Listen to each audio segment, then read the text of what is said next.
Breaking, white smoke rises, a new pope has been elected. Vatican City, 1700 CET. The wait is over.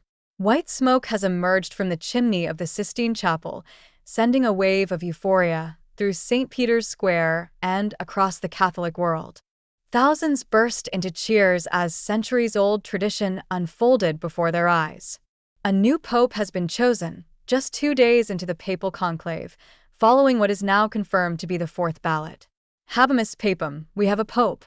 Though his identity remains under wraps for now, bells are already ringing across Rome.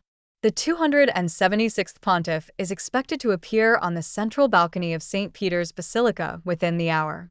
Conclave by the numbers. 133 cardinal electors under age 80 participated. 89 votes were needed to secure the papacy.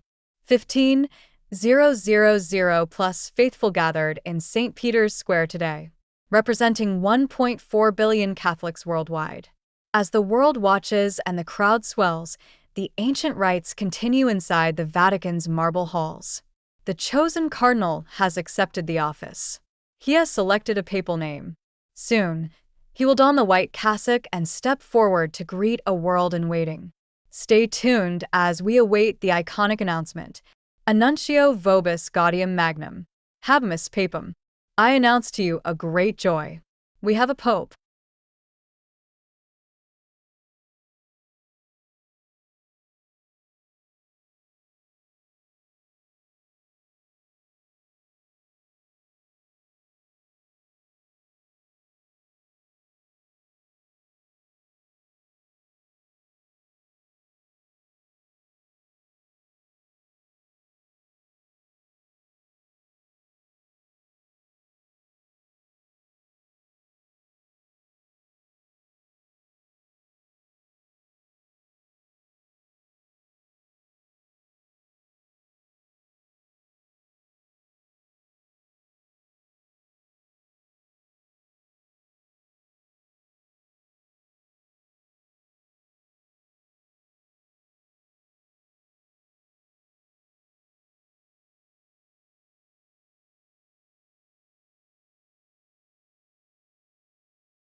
Bridge builder in faith.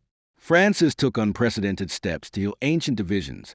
He held historic meetings with Patriarch Kirill of the Russian Orthodox Church, the Grand Imam of Al-Azhar, restoring Catholic-Muslim relations, and Jewish leaders worldwide. His overtures extended even to non-believers, famously stating that God's mercy extends to atheists if they live according to conscience. Pragmatic progressivism. Francis opened conversations on previously closed issues, pastoral care for divorced and remarried Catholics, blessing for same-sex couples while upholding traditional definitions of marriage, and women's roles in church leadership such as appointing women to high-level Vatican positions. He advocated for mercy and discernment rather than rigid adherence to law, challenging legalistic approaches without breaking doctrinal continuity. Part 3, Final Days. Comparisons with past popes, greatest legacies. 3. The final days and the moving funeral. Battling worsening respiratory and cardiac conditions, Pope Francis faces final months with characteristic humility. Despite deteriorating health, he maintained public engagements whenever possible, embodying a pastor who walks with his people to the end. His death on Easter Monday, so closely tied to the Church's greatest message of resurrection and hope, was seen by many as a providential sign. It brought an outpouring of global mourning rarely seen in modern times. Lying in state in St. Peter's Basilica, Francis's simple wooden coffin, per his request, attracted tens of thousands of pilgrims. The Vatican observed tight security, yet the atmosphere was marked by palpable reverence rather than fear. The funeral on the 26th of April, 2025 was simple yet profound. The Mass began with Cardinal Giovanni Battista Re's homily, describing Francis as a man who touched the minds and hearts of people attentive to the signs of times. His final words, "Build bridges, not walls," resonated deeply across the world. After the Mass, his body was carried through St. Peter's Square amidst tears, songs, and prayers. The final procession to Santa Maria Maggiore, his beloved church, was especially moving, his coffin ushered in by migrants and prisoners, the very people he had championed. In keeping with his wishes, the burial was private, beneath the basilica's floor, marked only by the simple inscription, Franciscus. 4. Comparisons with past popes. Pope John Paul II. John Paul II's charismatic global leadership helped topple communism and energize millions. His funeral attracted over 3 million mourners. Yet critics noted that under his watch, many systemic issues, for example, financial scandals, clerical abuse, festered. Francis, in contrast, took a quieter but more surgical approach to internal reform, focusing not only on public gestures but systemic change. Pope Benedict XVI. Benedict XVI was a brilliant theologian but lacked Francis's pastoral touch. His papacy leaned heavily on doctrinal clarity but struggled with communication and warmth.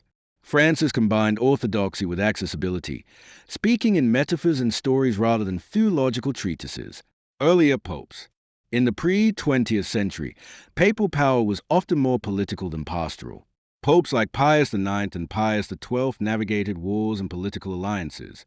Francis marked a return to a radically gospel-centered vision, humility, service, and mercy over power.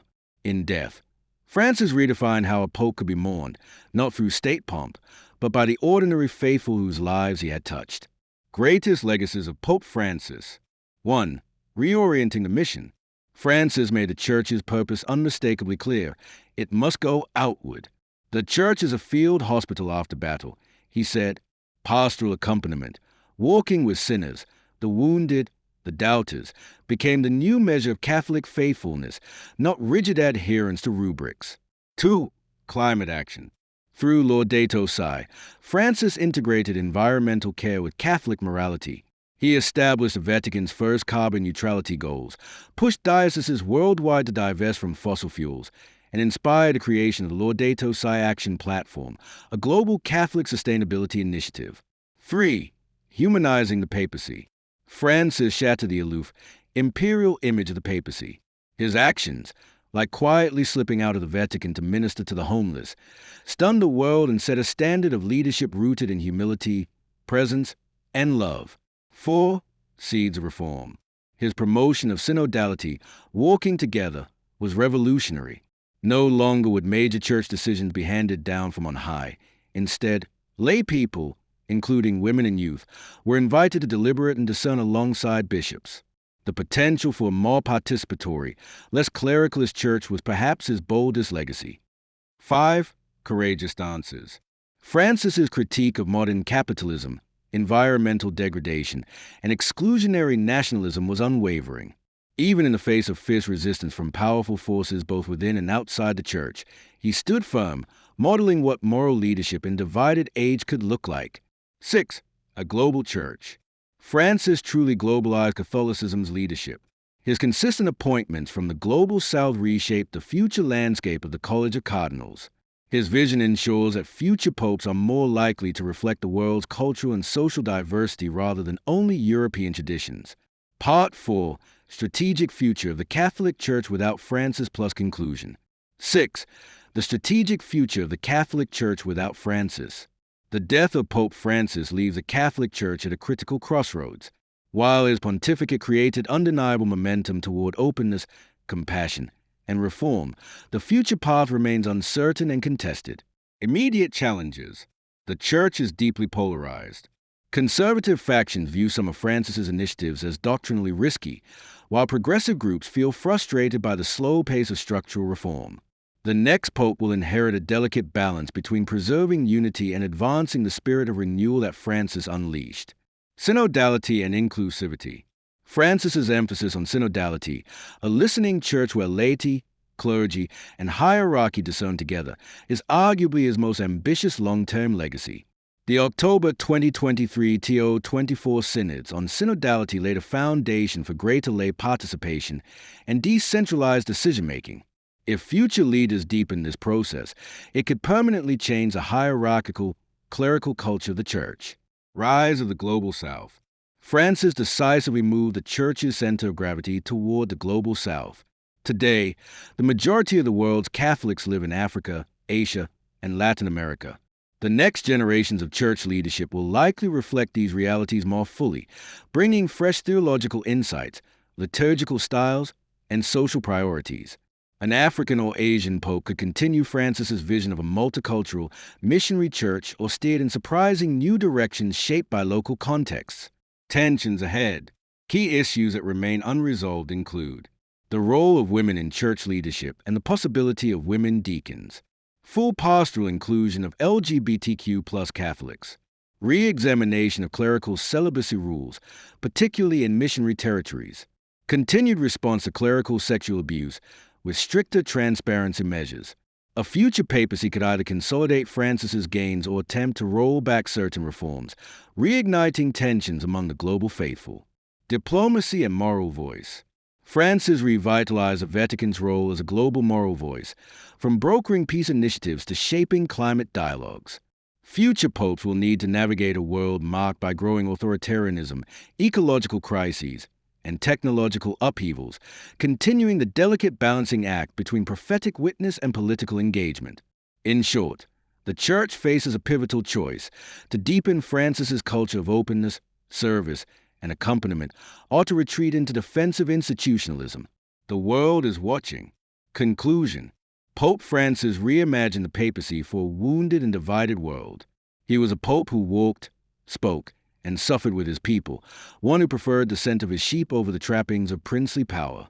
Through his advocacy for the poor, his defense of migrants, his care for creation, and his openness to dialogue, Francis embodied a Christianity that was radical in its simplicity and revolutionary in its compassion. His funeral, with its humility and humanity, reflected the church he sought to build, not grandiose, but grounded, not distant, but deeply involved in the realities of the world. The baton now passes to a new generation, leaders and faithful alike, who must decide whether to continue walking the synodal, inclusive, missionary path he carved. History will remember Pope Francis not only for what he changed, but for the new imagination he gave to Catholicism, a church that listens, loves, and leads with mercy. As bells echoed over Rome and the faithful whispered their final goodbyes, the simple wooden coffin of Pope Francis was lowered into the earth. Yet his spirit rises still, in every bridge built, every refugee welcomed, every voice of the poor raised high. Pope Francis, the Pope who built bridges, not walls. His legacy is now ours to carry forward.